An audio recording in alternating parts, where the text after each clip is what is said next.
to put this brace on, hope y'all can see that. Here's a lever right here, and you know that lets you slide it back and forth.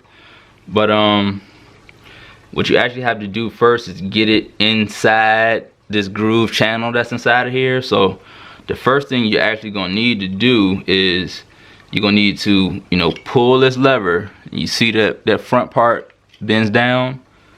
Stick a finger in there, because you're gonna have to come and pull this other side, you know, down as well. You're gonna need to do that to get it inside the channel that it needs to sit in, because you can see normally if I just pull this lever, something's still blocking it right there. So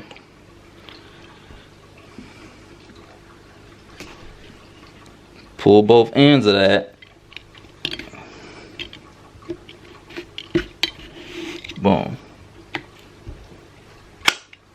Then you can slide it in there.